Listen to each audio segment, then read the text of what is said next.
So,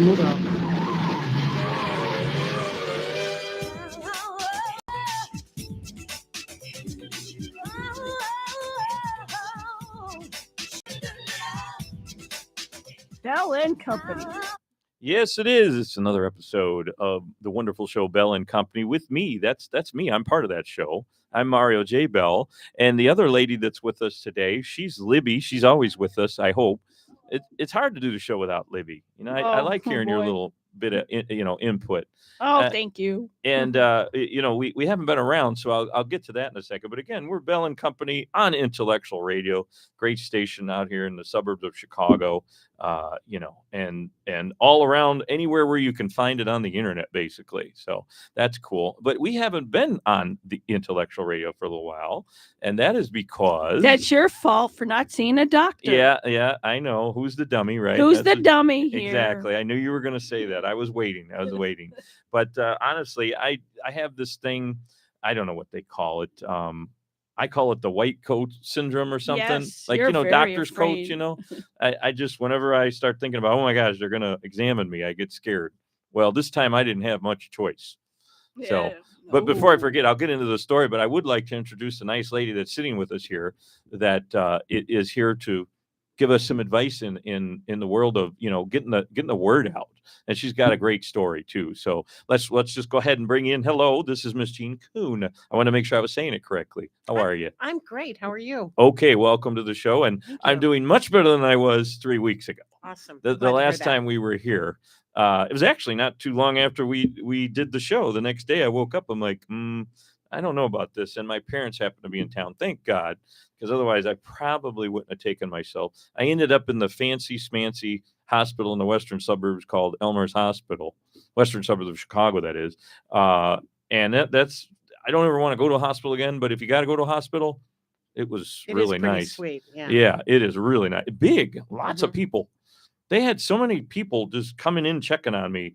I don't know how they can afford to keep it open, but I can't wait to see the bill. That's how. That's how. That's exactly That's how. The insurance doesn't pay everything, but man, so many people taking care of you. I mean, there's a couple of nurses, like an orderly or an aide, whatever you call nurses' aide, I think, coming in with temperature, take temperatures, check on your IVs. Okay, it was just a crazy experience, but I wasn't expecting it at all. I just turned 50. I don't mind saying my age. I just turned 50. I would have never thought that I would have an incident like that would have me in the hospital. I've never even broken anything. Wow. Libby will tell you. Libby's broken her arm before I have even. No, well, no, I haven't. Actually, she hasn't. I fell off the bike. You're right. She just falls off and sprains things. I fell off the bike before. But yeah, I've been lucky. No sprains, nothing. But apparently I had a serious allergic reaction to something. Wow. The meds I was taking, I hurt my arm. I have sprained things, like I hurt my arm and my shoulder, but I was taking meds for that. And I was feeling a little weird, but I didn't think it was anything major. But anyway, I woke up the next day after we did the show and had trouble breathing. So I was like, whoa, this isn't funny.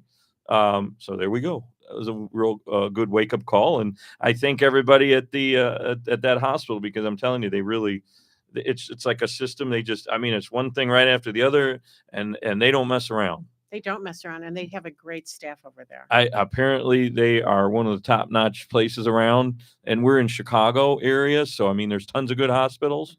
People always think of Northwestern or Loyola or Rush Hospital. Well, I'm going to add Elmhurst, and they changed their ownership or whatever. A lot of them have changed owners. It's not maybe the Northwestern you knew when we were 20, 30 years ago, but they're still good. Right. And so is Edward Elmhurst. Got to give him props there. But I think it's called Endeavor or something. Yeah. So, and that's something that I guess is happening now. A lot of the medical, like private doctors are all becoming part of this big network. So I guess it's good. I don't know. Is that good Competition, for? I think, is good. Well, I was going to say from a marketing standpoint, now they're all together. They're not competing. Exactly.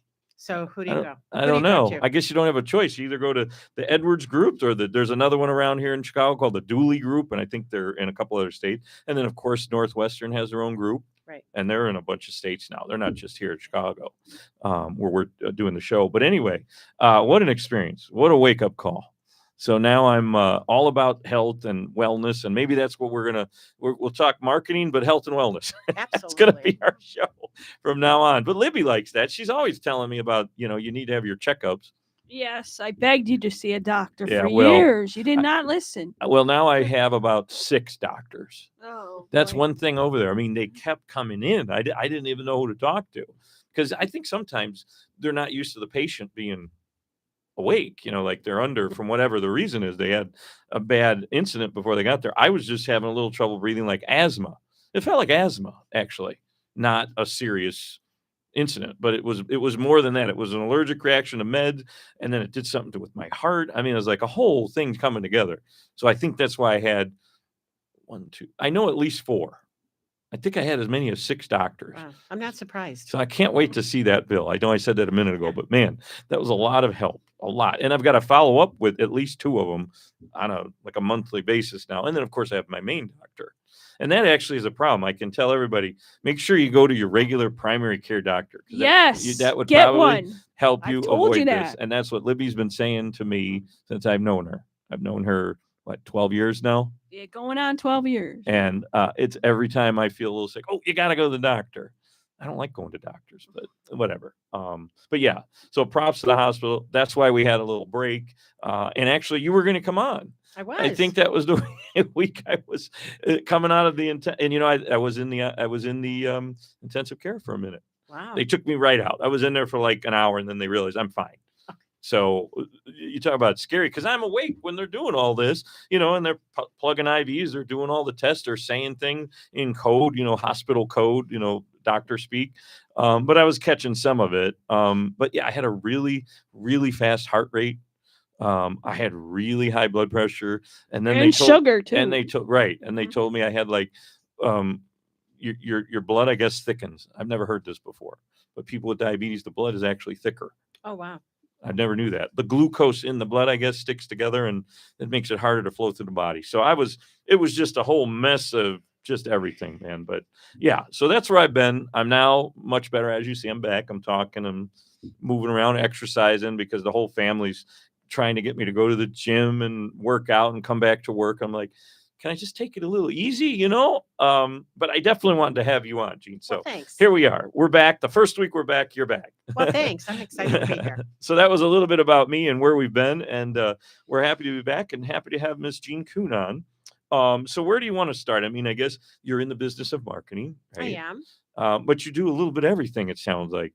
I do a little bit of everything around business. Okay. Whether it be sales or marketing or business, right? There's so many people who don't know the game of business. Okay. And business is the a game of the business. Yeah, I like that.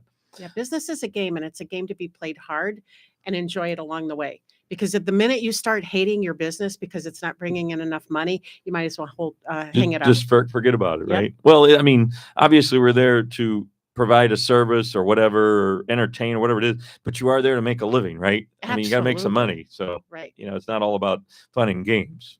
Oh, no, it has to be about fun and games, right? Because the minute you stop having fun, it becomes not a game. It becomes a pain in the ass. Yeah, Can I say that? for lack of a better Okay. term. No, you could say it, Okay. but that's allowed. Okay. But yeah, no, the point is, sure, it's a great thing to have the small business, but of course you want to be able to keep the lights on. Yeah, and Um, more. You want to be able to keep the lights on and pay yourself well. And your business creates your life. There you go. It's a lifestyle. I got you there, because that's what I meant by you do a little of everything. Because before you got into the marketing side, you obviously had a few of your own businesses, right? I have, yeah. So let's talk about that. All right. Tell me all about Jean and the audience. Okay, well, I don't even know where to start, but I became an entrepreneur. I'll start here. I became an entrepreneur on April 29th, 1985 Oh, you remember the exact year and date? How about that? at Okay. 8:52 p.m. Ow! Right? Now we're sounding like, I forget what movie it is with Rain Man. Well, no, that one too, but there's one with Sylvester Stallone where he's like, give me the time, the day, and I can't think of that movie, but it's same as Rain Man. Right. Same deal. And That's I remember funny. it. I remember it because the nurse had just put that first baby in my arms for the first time. Oh, gotcha. yes. And I knew I was Gotcha. not going back to a job I hated. Wonderful. And Wonderful I was going to story become right an there. entrepreneur. My grandfather immigrated here from Greece, and what do you think he did? Restaurant business. He opened up a Greek restaurant. Why am I not surprised with that, right? In Dyer, Indiana. Especially in the Chicago area. Everybody's got Greek restaurants, right? Or not like we used to. True, there aren't as many. There aren't Right. as many. That's true. I've noticed that there's a lot of the diners are disappearing. Yeah. But there's still plenty of them, though, even with them disappearing. So I think that entrepreneurial piece was in my blood, right? I mean, a restaurant business, that's a tough one. I never would do that, right? That's 24/7. Yeah. It really is. I mean, even if they're only open till 7, 8 at night, you got your food trucks delivered, staff doing this and that. And, it's always something, people not showing up. And then the managers and owners are in on it, Right. I've seen that many times where I got the owner serving us. Yeah. But I don't mind it. The food's good. Who do I care serving as long as it's good, right? Yeah. But boy, it's a tough. Did you help in the business? No, he passed when I was about 6 or 7 years old. Oh, okay. So So- you didn't get to be in the business with him. No, but I do know the story, and there's a little picture of me somewhere as a baby sitting on the bar in the restaurant, right, being fed mashed potatoes and gravy, right? So Nice. Yeah. Cool. yeah, And it was you mentioned Dyer, Indiana. I'm actually originally, I was born in Hammond, Indiana. I was born in Chicago Heights, and I Okay. grew up in Dyer. My husband, who's in the other room, grew up in Cherville, and Oh. we both went to Lake Central High School. Oh, but didn't what a know each small other. world. Yeah, My cousin was the principal there briefly, or the assistant principal, sorry, like the vice principal, who's your about cousin? 10 years ago. Oh, 10 years ago. Yeah, Okay. this is a while ago. Well, I can say her first name. I don't like saying my last name because Belle's like, That's okay. half of my name. I always say it's Belle saying, but anyway, Angela's her first name. Actually, her maiden name was Casas, so I can tell you that. Okay. Angela Casas. I had a She- cousin who taught there well, if it was when I was going to school there. Yeah. okay, it was before 10 years. Okay. Oh yeah, a long time ago. Because then she just recently was the principal in Lowell, Indiana, at Lowell High School, where I was supposed to go, but we ended up moving up to the Chicago suburbs. So, but yeah, I love Northwest Indiana. I work in Northwest Indiana almost every day when I'm not in the hospital. Yeah. Well, that was a heck of an experience. I can't get rid of that thinking about it. But anyway, love Indiana. Some things are better, maybe some things not as much. I mean, it seems like when it comes to plowing the rural area where I was from, at least we're like last on the list or something. They would plow Route 41, which is a major road that comes even into Illinois, Chicago, but they wouldn't plow all the little streets, No. by me at least. So Right. that's what it was like. Because again, I born in Hammond, raised in Lowell. Well, when we moved to Illinois, right, we moved to Illinois the day after we got married 44 years ago. And the difference in weather is like night and day. The moment you crossed over that state line, the roads were clear. Everything seems to be plowed. Yep. right? Oh yeah. Trust me, I know, because I lived in Indiana Yeah. for 13 years. So Yeah. I get it. And I always thought that was funny. I'm like, Mom, Dad, what happened? Is there maybe the weather stopped it stopped snowing right here? Right. No, Mario, that's Illinois. Like, I always joke about it. So, we could bash Illinois all you want, or Chicago with all the crime, whatever, taxes, whatever, but they still do a good job with services like that. They do. Like helping They you do. in the winter with the snow. Yeah.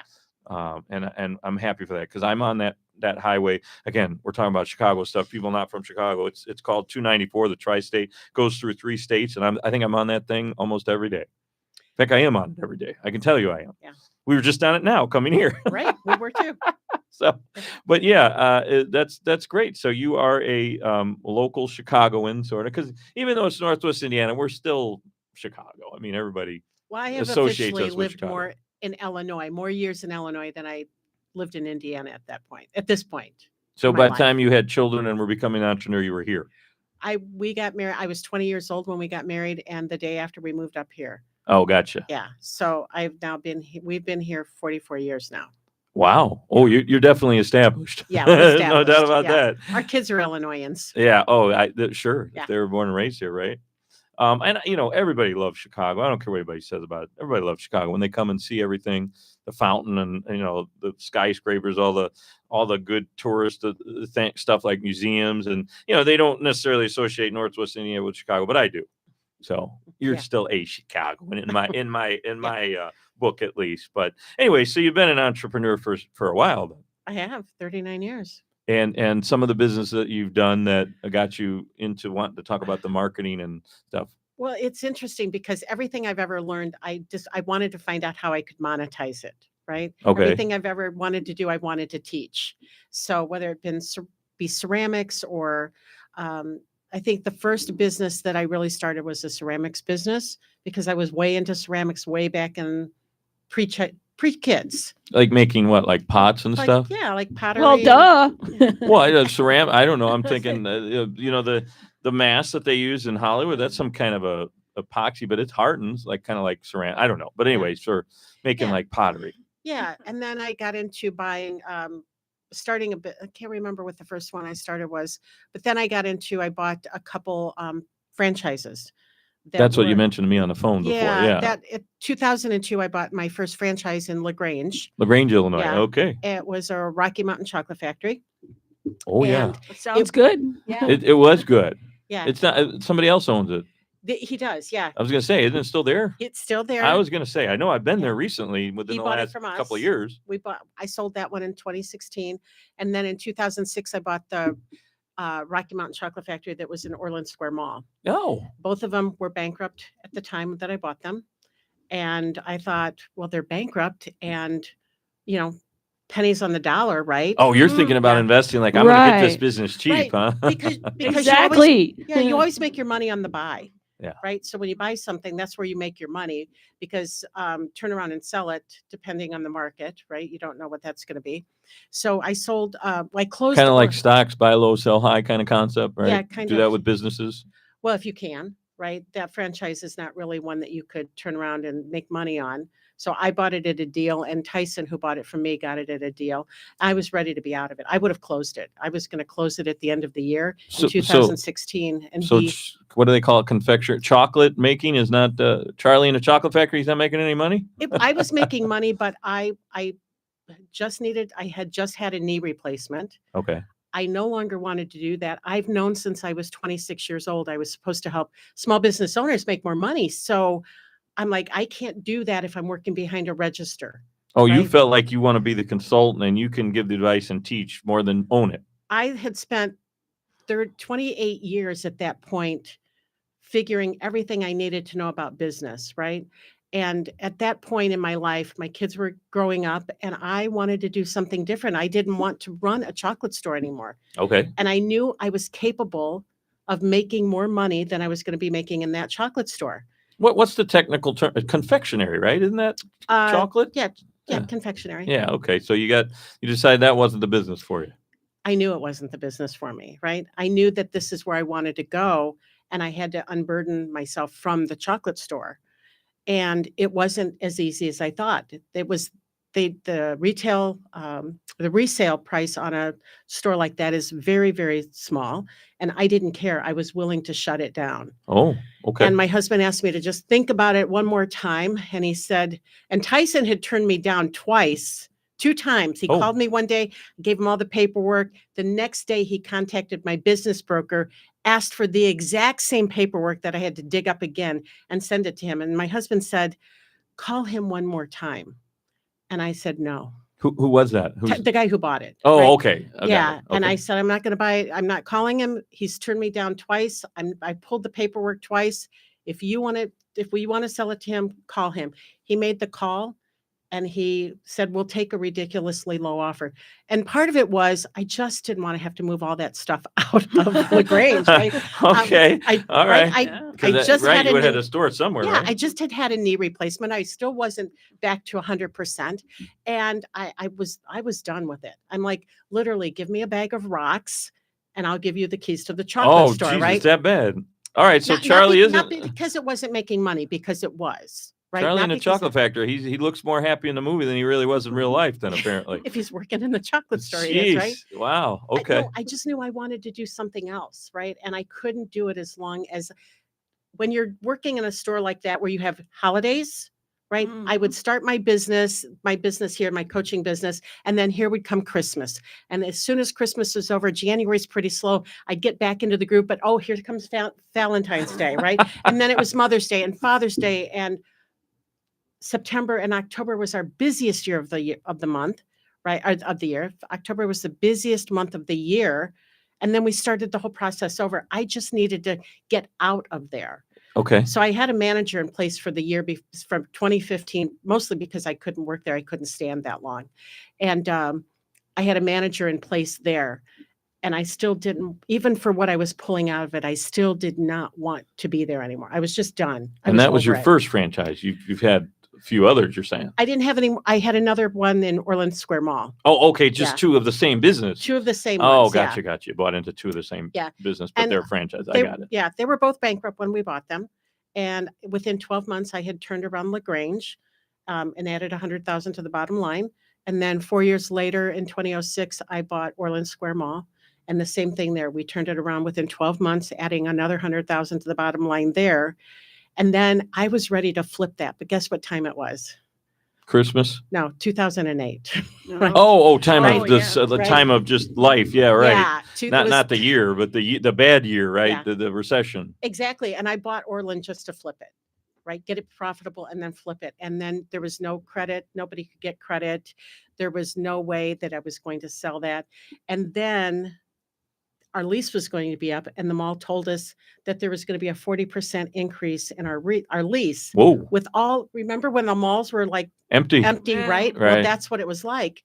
And no wonder they were going to raise my rent 40%. Right. They needed money They needed money. to survive. And I thought, if I take a 40% rent increase and this doesn't sell, I am working to break even. Yeah. I'm not willing to work to break even. But you did sell it. I know I closed it. Oh, you just closed it all together. Closed it all Okay, got Did it. you together. pay attention? Well, I'm just trying to follow. I'm thinking about the 100,000 because that's going Of to be course. for more in the conversation here in the future, but in a Yeah. couple minutes. But that number, why is it not 500,000 or 300,000? Where did you come up with? It's got to be at 100,000 before It's not what I came up with. It was what I did, right? Okay. So I went from bankrupt to adding 100,000 to the bottom line by working my butt off, right? So it didn't matter. It was I could only do so much depending on how much traffic we're going to get into that store. Okay. And remember, this was I bought the first one pre social media. Right. Nobody had a list back then, Right. right? The way you used to advertise your business was advertise your business in the newspaper or Right. something. Newspapers, radio, Right. you know, print. What is it? Radio, TV, print, and maybe billboards, whatever. Right. Just the more traditional stuff. Yeah. And we for that LaGrange store, we created a commercial for it that ran on cable TV. And I could run that commercial for between $2 and $28 every time it ran. I remember those days. They Yeah. would sound pretty quick because it ran in certain areas. Very targeted. Very targeted. Marketing. Yes, close. And that helped us turn that business around and even make more money from that. So Nice. yeah. And you use the local. Now you can use marketing like that. I mean, look at this. This is all on social media and a website. There is, there's no traditional towers and all those expenses with FCC and all that. Yeah. And the So, funny thing is it's I don't different. teach any of that. I don't teach you how to market your business on social media. I think people are smart enough to figure out if you want to post on Facebook or not, but that's not how I didn't do it that way. I don't think it's the best way to turn around a business now. Digital marketing will tell you differently, but I still think it is being person to person, nose to nose, toes to toes, right? Having a conversation with somebody, getting to know them, and then You like making an the offer. like more grassroots, the old school stuff. I am so old school when it comes to my marketing because do you guys know who the Savannah Bananas are? I don't Mm. think so. So look them up after this, the Savannah Bananas. They are a baseball team out of Savannah, Georgia. Okay. Jesse Cole bought them Okay. several years ago, and he wanted to do things differently, right? And he created a entertainment. It's not baseball. It is banana ball, and it's Oh. different. Okay. The players dance on the field. The umpire twerks on the field, right? And it's Who's the and gentleman that bought it? Is he Jesse Cole bought it. Okay. Jesse Why does Cole. that name Pay sound familiar? attention. Well, he's probably pretty well known if you know a lot about the marketing people in the world Okay. today, right? The big guys. You're going to find him in that. That's what I that thought. arena. That's why I brought it up for people who don't know about it. That's Right. interesting. So it's choreographed dancing, it's singing, it's they're entertainers now. They're not just baseball players, they're entertainers. So he's doing it differently. What's one of the things you don't like about baseball? Well, it's a long day. Exactly. So banana ball is 2 hours. Oy Whoever's vey. ahead at the end of 2 hours wins. Oh. If a fan catches a foul ball, it's an out. Oh, Right? no kidding. It's so different, right? And So the way he did that is how when he did that, let's say that when he did that, he sold out every game. They've been sold out every season for years now.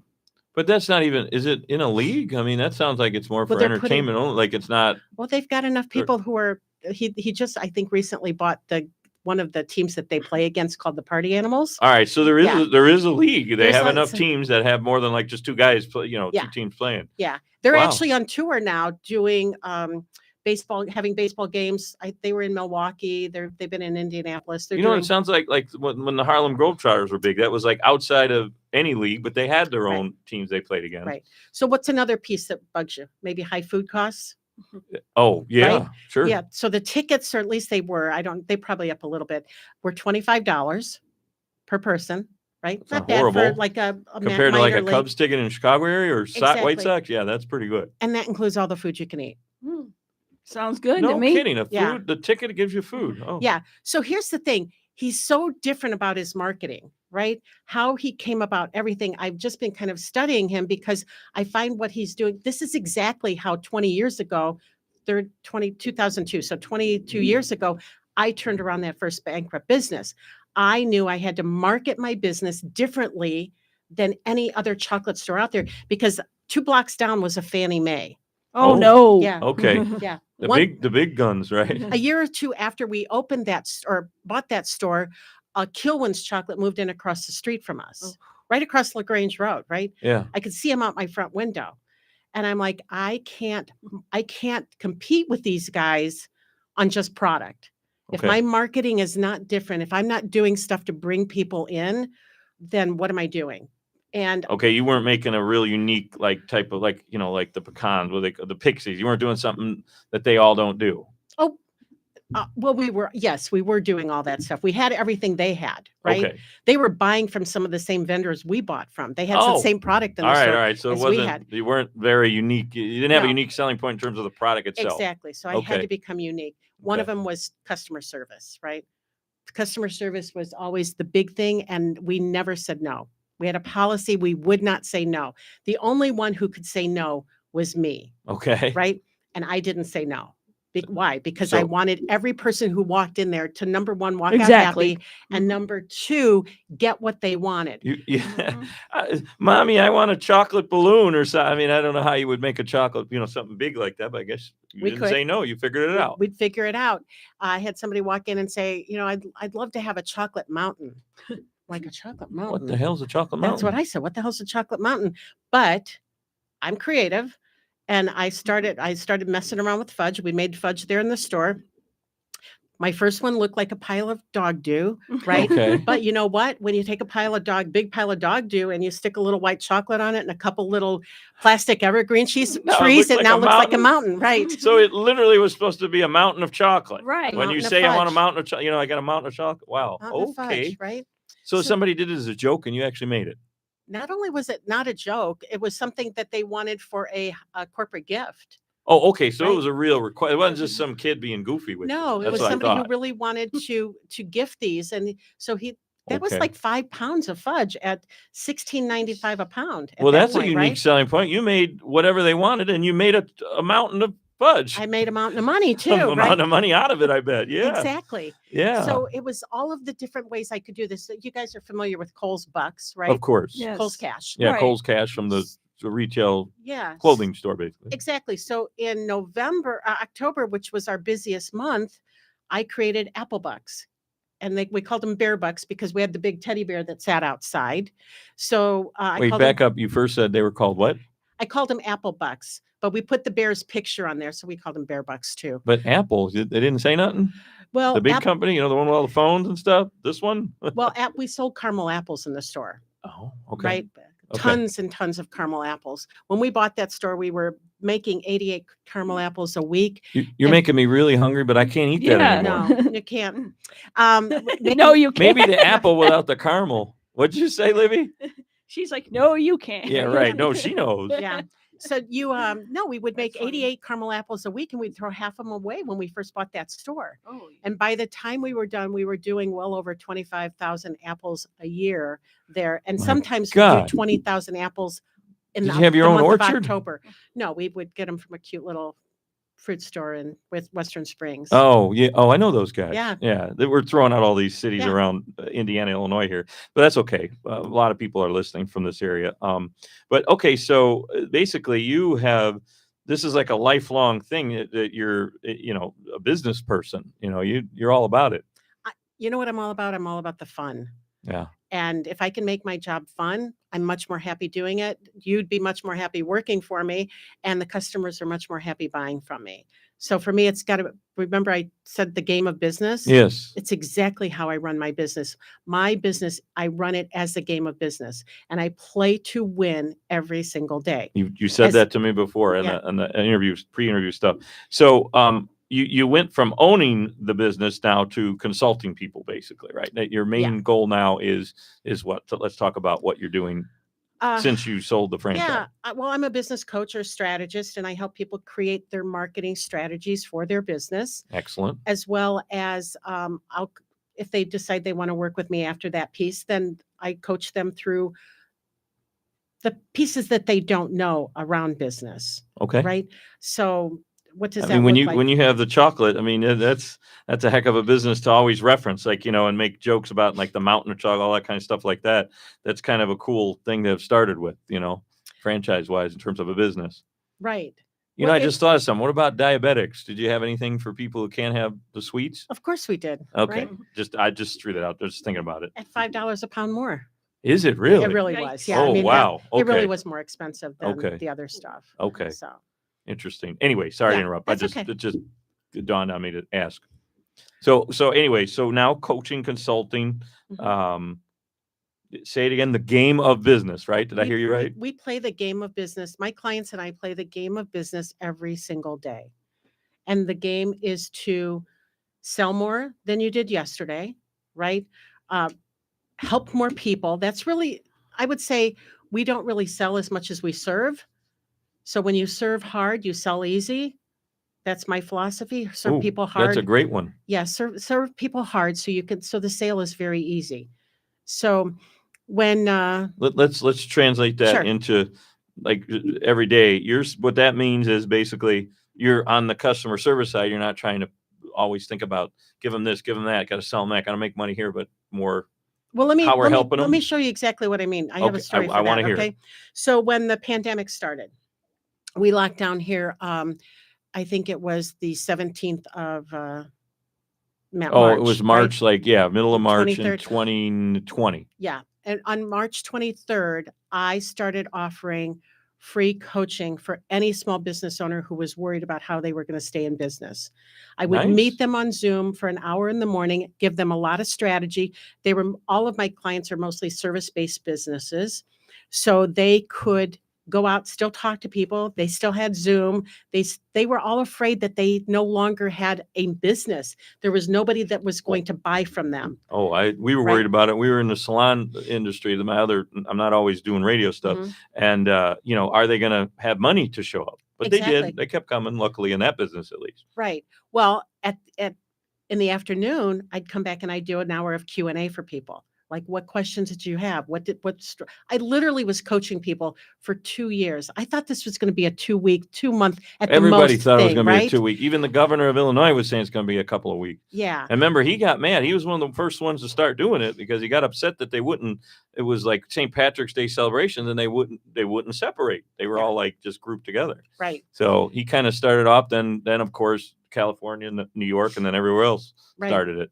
So when they came, so I was for 2 hours every single day, Monday through Friday, I was serving people but as I was serving them and I'm hearing them talk to me about what their problems are and what they're struggling with and what the questions they would ask me when they came back, I finally started just saying, hey, I can help you with this, right? I can fix this for you, show you how to fix this. I can show you how to make money here. You're trying to make it this way, and I can show you how to make it this way. And you were doing that Free. for Free. no money at all. No money at all. But when I said that I was making them an offer. And we locked down in March. Between April 1st and March 31st, I earned $95,000 from that free Facebook group. And Holy every cow. single person was happy to pay me because I had given them so much Right. help to start with that they were making money. So they were happy to pay me because they were making money. And what was the part that then you started charging for just more marketing consulting services, right? Well, I Or was the already seminars? doing that. I was Okay. already doing that piece there, but I But when was did it go from being free to charge is what I'm getting at. What made you after about 6 make that weeks money? after about 6 weeks of hearing the problems that they were having, and listen, I'm not stupid. I'm not going to give everything away. Okay. I'm going to give them enough that they can stay in business. Okay. But this was how I get paid. So I would just make them an offer. Oh, gotcha. Okay, Right. I would great. just make them an offer about, here's how I can help you. Here's how much it's going to cost. Are you in? Oh, right? lovely. And Well, it really was not much more than that. Are you in? And I would get a yes. well, again, we're talking to Miss Jean Kuhn. And what is the name of your consulting business? How do you brand yourself? Jean Kuhn. Oh, the Right. name. Just Jean go with Kuhn, the name. Okay. Right? JeanKuhn.com. Nice. Yeah. Perfect. I was going to say, we're going to get towards the end, but we could say it now. So if people want to reach you, just JeanKuhn.com. Right. Boom. They can Yeah. find you. And then that's a great way to brand. I actually did it with my website that's down right now, but MarioJBell.com. I'm like, why not? Right. They'll figure out what it is when they get there. Right. I'm going to do the marketing you're talking about. Yeah. I have a company name, but nobody knows what it is. Oh, gotcha. Because my website is it's a personality brand. Sure. Right. I would say so. Yeah, I want to talk totally. about that. We want to get into a little bit of advice. You Yeah. can give a little freebies like you did in Yeah. during the pandemic, but not too much. Don't worry. We don't want to give Oh, everything away for I'll free. give a lot away because I have no problem giving a lot away. Oh, well, I've thank got you. some free stuff too. If you want to give some free stuff away, I can give free stuff away. Sure. They can get a hold of us after the show. Okay. Or just how do they reach you directly if they want to get some prizes from the show? They listened and they're like, "What are you talking about, Gene?" Well, one of the things I have is the 5 marketing strategies that I use to turn around those 2 bankrupt businesses. Okay. I've created a freebie for that, and it's the number 5, Mm-hmm. marketingideas.com. If they go there, they can download that for free. Okay. So And now there's you some- are in the digital world now. I am a little bit in the I was digital going to say you're world, right? adding in the digital. Yeah, So again, 5. marketingideas.com. Got Yeah. it. Okay, so if you don't, is there mention of it on JeanKuhn.com or Oh no? yeah. Okay, Yeah, you'll there find is. a lot Good. of stuff. You'll find a Okay. lot of stuff on JeanKuhn.com. Okay, good. Because that's what it's all about, is helping people stay together and in business and make things happen for everybody and everybody make a little money doing it. That's what it's all about. Well, I'm going to tell you a couple more stories about how I turned that around differently than everybody else. So one of the things you should know about me is I'm a little competitive, right? It sounds like it. Yeah, I like to win. Libby's wondering over there, boy, she's she's gonna knock everybody out of business around here. Are you competitive, Libby? No. Okay. She's a little more calm. Okay. Well, so She lets me do all the sales talk, when Kilwins opened up across the street, I was a little PO'd about that, right? Right. Because there's Fannie Mae just another block down from them. So three chocolate stores in 2 blocks. And Kilwins would put their franchisee newsletter at the bottom of their website, which I practice keep your friends close, but your enemies closer. Aha. They were my enemy, right? What is this, The Godfather now? Okay, Right. true. Right. No, that's Right. true. A lot So of people say that. my husband was reading their newsletter at one point, and he says, "Hey, Kilwins just announced that they are going to run a Fudge for Soldiers program." I don't think they called it that, but it was something like that. And if you buy a pound of fudge, they're going to give a pound of fudge. The next morning, Sounds like Jesus. If you have a pound of flesh, give a pound of flesh. yeah, Whatever. they're I going don't to know, bring, and but- we sold, okay. and they would send it to the soldiers, right? Right. Okay. The next morning, 10 o'clock, I picked up my banner because I ordered it the night before. I created it and ordered it. Okay. I picked up a banner to put in our window, American flag, right through the middle of the American flag, Fudge for Soldiers, buy a half pound. We'll give you a pound, or we'll send a pound, or Wow. something like that, right? Send it to the buy soldiers. a pound, they were doing a half pound. We were doing a pound. Buy a pound, we'll send a pound. Wow. I'm wondering, how did that go? It was so good. It was so good that promotion that number one, I think that first year we sent 600 pounds through Operation Support Our Troops Wow. over to Afghanistan. Ooh. And Wow. and I put my Lot of email chocolate. address. Yeah, I put my email address on every container. We got the most heartwarming stories back from soldiers who appreciated getting that at the holidays, right? So now the funny thing is Kilwins couldn't run that promotion without looking like they stole it from me, Oh. right? Oh, okay. Right? It was a promotion that if they had put that up, if they'd Oh, run you their mean, own, if they went with the pound, you mean? no, if Yeah. they went with their own promotion, that was their promotion. Okay. I just implemented it faster Oh, than you they got it did. going before they even did it. Yeah, like within Oh, you 24 didn't say hours. that. Yeah, Wow. no, the next morning after my husband was telling me about it, I created a Oh, poster. you just went and did it before they were even ready to launch theirs. You just did it. Exactly. They probably hadn't Oh, even got read their it. newsletter yet. So, Wow. right. But because Awesome. of that, You got to be first, huh? you have to be first. The franchise that I was working with, Rocky Mountain, took that idea and rolled it out and asked all of the franchisees to support that and do the same thing. Oh, So number one, nice. we were sending tons, not just a few hundred pounds. We were, as a franchise system, we were sending tons of fudge. You talk about a lot of good overseas. free publicity. I'm sure the news showed up at some point, right? No, not on that. No? The news did show up when my bear got stolen. My big, I don't know if you've ever been by a Rocky Mountain. We have the big three big yeah. whip bear, right? Yeah, right. I forget what Um, it's called. What is it called? Truffles. The truffles. That's right. Yeah. Mm-hmm. Truffles got stolen, and as soon as that happened, I didn't have a picture of Truffles, so I started reaching out to fellow franchisees saying, Hello. "Who has a Help me picture?" get truffles. And I made a missing poster. I put it on there, and I created a press release. I didn't know how to create a press release. I just did the best I could. Okay. And I sent it out to every radio station, TV station, and newspaper in the Chicagoland area. For some reason, I feel like I remember this. This is like 10 years ago, you're saying, right? This would have been probably closer to 15 or so. Yeah. Okay. Yeah. I don't know why I remember that, but that sounds really familiar. Mark Sapelsa did a story on it. Okay. CBS News ran the story that news trucks were sitting outside of our store. Now, here's really kind of funny because my oldest son was working in the store. I got there a little bit late when the news reporters were coming. They were there early. I got there late. And they interviewed my son. And my son, a sarcastic little 17-year-old, right? Uh-oh. Tells them that he knows who stole Truffles. Okay. Yeah. And they're like, who?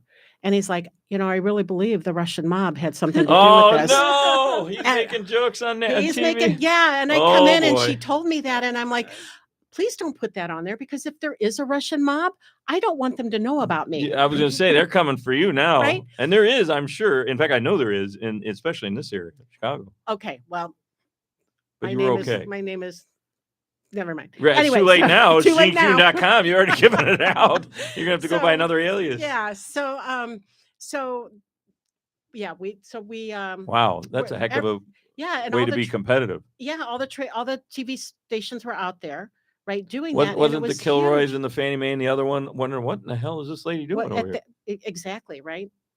Exactly, because I was looking for every opportunity that I could promote my business. People came in for years. I'm not kidding, years after that saying, "We saw your commercial." My commercial. Okay. This is before I made a commercial. I'm like, Oh. you mean the CLTV Right, the TV running stuff? of the Yeah. bear getting stolen? And they're Right. like, yeah, That wasn't a commercial. It That was was- an actual news event. exactly. Wow. See, just the minor little thing can blow up, Well, That's what I like about social media. These little clips can just go everywhere. Well, if you make them, sometimes something will go viral, right? Now, That's that what I'm viral hoping. wasn't even really a thing then. Yeah. Well, no, they had Right. instead they didn't call it.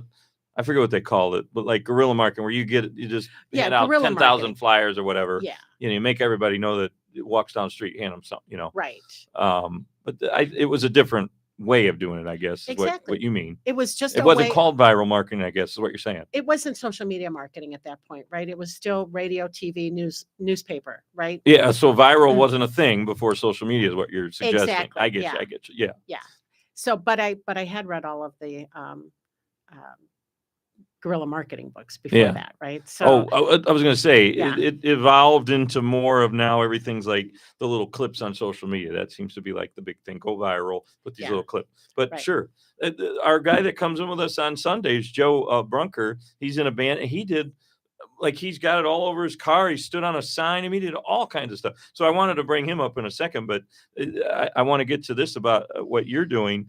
One of your seminars, I saw pictures. They're actual elephants in the room with Oh, you. What's that? What were you doing so there? well, that was a intensive business retreat for my clients. So every year, my Oh, clients, I take them on someplace outside of the Chicago area, so they can't go home at night. They're okay. like imprisoned right now. I'm just kidding. Prison. They're in a nice hotel they're somewhere. I got it. exactly, but I take them away so that they are out of their regular environment, and there's some sort of business lesson then for them. And so I took them to an elephant retreat in Paoli, Indiana, about a month Paoli, ago. Indiana has elephants?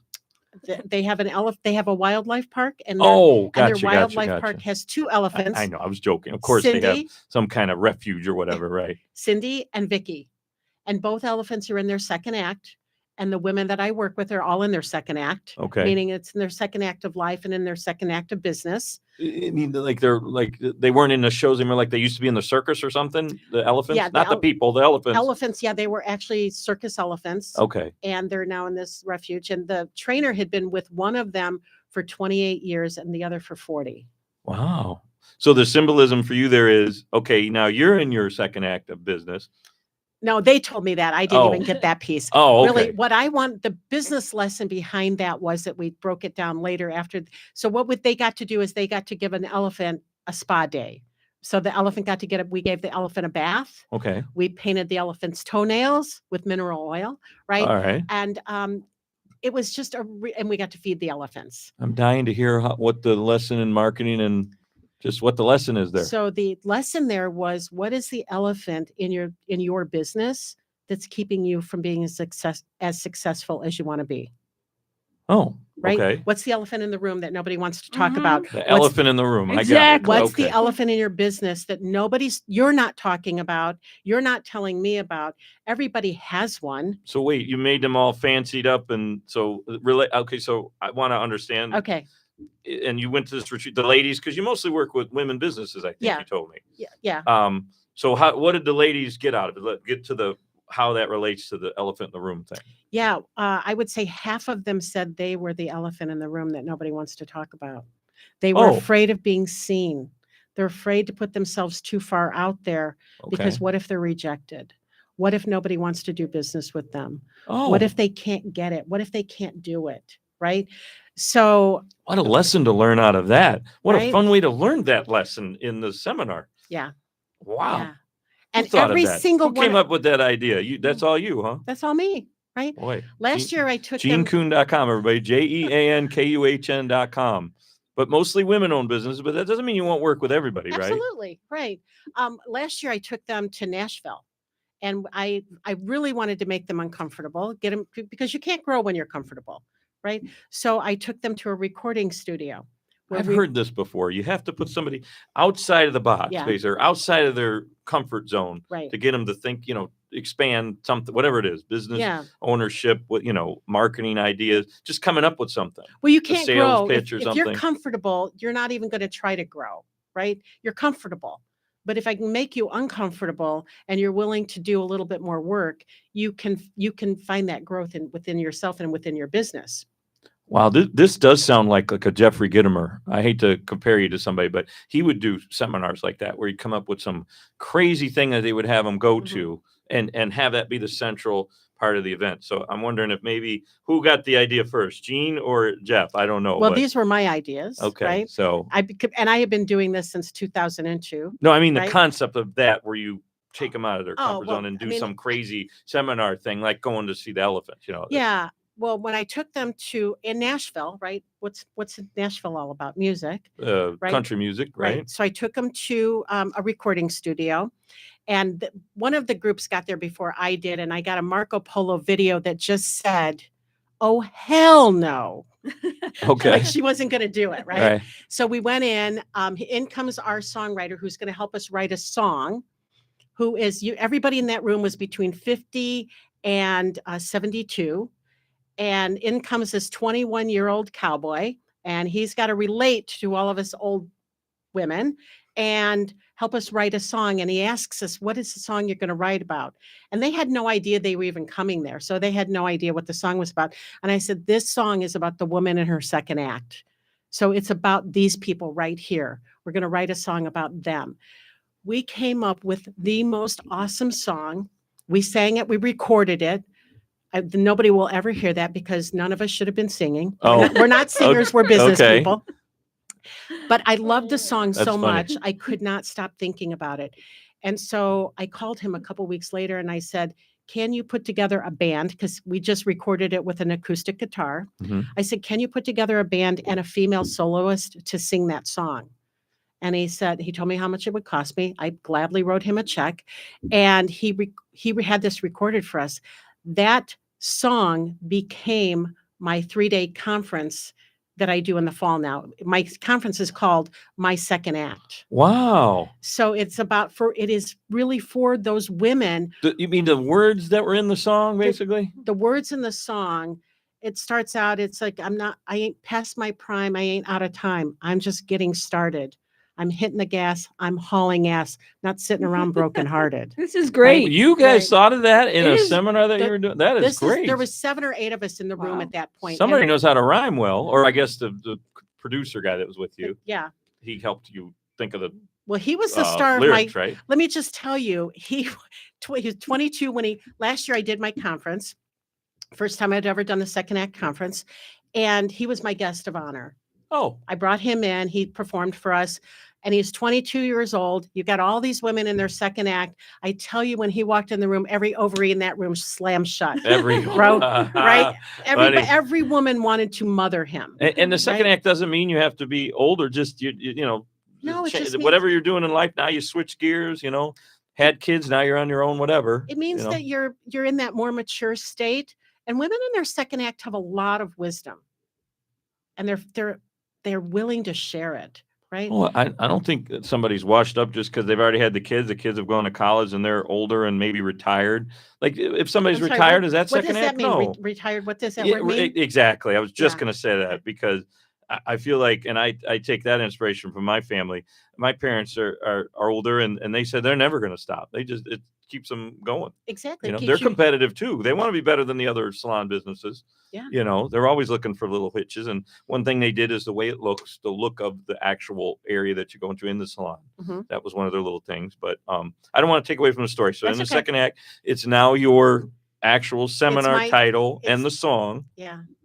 So that's what, and I'm doing another one this year. It's called the Second Act Conference. And what will they do now? Not you So did what the we- elephants, you did the singing, we're going to do an album. Now what is this? Well, seminar? next this involved? is my conference. This is not my intensive business training. Okay. The people who go on the intensive business training are my clients. Okay, got People who pay to work with me. The conference is for everyone, every woman, we've already had one man registered. it. Okay. What they will learn is I focus heavily on lead generation. How are you generating enough leads to even you can't hit your goal if you don't even know how many sales conversations you have to have. And you won't have enough sales conversations if you don't know how many leads it's going to take for you to have that many sales conversations. It's funny you're bringing this up because it's definitely a formula in sales. You learn that. I mean, it's hate to say it, but it kind of is a numbers game. It You maybe is want to make totally a those numbers numbers game. smaller, but it's still, you're not going Right. to talk to one person, sell one person. You're not going to just market to one person. You got to market to a whole bunch of people. Get those leads from 100 people before you get down to your funnel of 10 customers, whatever. And I You know, can't- whatever your Yeah. advice is. But And I get it. I can't tell you how many people, though, how many women especially are selling one-offs, right? They're selling one person and then trying to find another person, and selling one person and then trying to find another person instead of That must be a leveraging. really small business, right? It's a very small business. And I'm not going to lie to you. That was my model for many, many years until Just about one-on-one. 10 years ago. Well, I've had a coach since 2010, but about 10 years ago, I found the right coach for me. And I'm still with her because my ROI is so much bigger with her than it would be without her. But she's talking about you don't just do one-on-one. That's No, one of her no, pieces she of doesn't do advice. that, right? Yeah. Yeah. But now I spend my time speaking. I mean, this is one of the ways I talked about some of the 5 ways I turned around those 2 franchises. Yes. One of them was sampling. right? Well, let's talk about let's kind of go back a little bit. So you were doing you were the mother, then you had the franchise, then you're into consulting and coaching. You do a couple things. So let's make sure I'm I clear on am what you're doing here. a strategist, so I Okay. help them with the strategy around their Okay. business. Got it. I'm not even a coach. A coach makes you kind of figure it out on your own, right? I'm a consultant. If you work with me, you should expect me not to ask you how you'd feel about doing that. I'm going to say, if you want to be successful, you need to stop screwing Okay. around and do this, You right? give them the advice. You tell them this is what we're going to do. I got you. Yeah. Versus a coach is kind of like you said, they're trying to nurture Yeah. you and you figure out, but they're Yeah. there for you Yeah. to help. I guess I'm not really a coach. I'm much more of a let's get her done. Yeah, I like that. Yeah. You know, that let's get down to business, Right. like you said. Right. That's very interesting. I love this. So, if they want to, what would be like when you are marketing yourself now? What's the main thing you're looking to do? I mean, you're talking about speaking. My main way of getting clients is speaking. Okay. Right. I speak to small business groups. I speak to I go to conferences, and I hold my own conferences twice a year. I have my own Okay, so that's what we were three-day. talking about earlier. Those are conferences twice a year you're doing, and those cost money. You're not doing it for free, right? Oh, well, it's people pay a minimal amount to come to the conference Okay. because I know. Listen, I'm not hiding anything here. I know that a certain amount of them are going to want to work with me, right? Okay. So let's, I want to make clear where we're going to find you. Oh, I wanted to bring this book up, and thank you. This was a gift You're from welcome. for the cameras for people that are watching social media. This is a book that Jean gave me, A Happy Pocket Full of Money, and Infinite Wealth and Abundance in Here and Now. And I think that can apply to what you're talking about and how you help business owners. But one phrase, and I mentioned it as like a motivational phrase the last time I was on: I am wealth, I am abundance, I am joy. I mean, just thinking about that every day, that keeps you going, right? I mean, I love this book. I haven't finished reading it, but it's so far so great. Oh, good. I'm glad that you're and I liking like that I it love keeps. I like that it keeps repeating that I am wealth, I am abundance, I am joy throughout the whole book. But anyway, so if they want to find Jean, they can go to jeankuhn.com, JeanKuhn.com, and where else? The seminar you were talking about. You can go to second, you spell out the word second, secondactevent.com, and you'll get all the details about the event coming up. It's going to be held at the Crown Plaza in Glen Ellen. Okay. So just down the street. Oh, great. Glen Ellen, it's right on Roosevelt Road. So for people who are in the Chicago area and aren't just listening, I don't know, in New York or something, or London or whatever, you can come down to Glen Ellen and meet Jean and listen to this great advice that she gives out. This is wonderful. Yeah. I'm so glad that you came here. I'm glad that we talked. And, I kind of met you kind of happenstance. It was a link I found, then an email, and then we started talking. So here we are. This is great. Yeah, thank you so much for having me. I'm glad you were able to make it out here. And I'm glad I was able to be here with you. Me too. Me too. Again, thank you, Miss Jean Kuhn, for being here. Thanks, thanks everybody, for watching and listening. And, we will definitely be back. I promise you. We're not going anywhere. We're coming back on Intellectual Radio, and you have been listening to another edition of Bell & Company. Everybody take care and have a wonderful rest of the weekend, whatever it is when you hear it. Bye. Thanks, everybody. Thank you to the staff. Thanks, Earl, and everybody for helping out. Take care.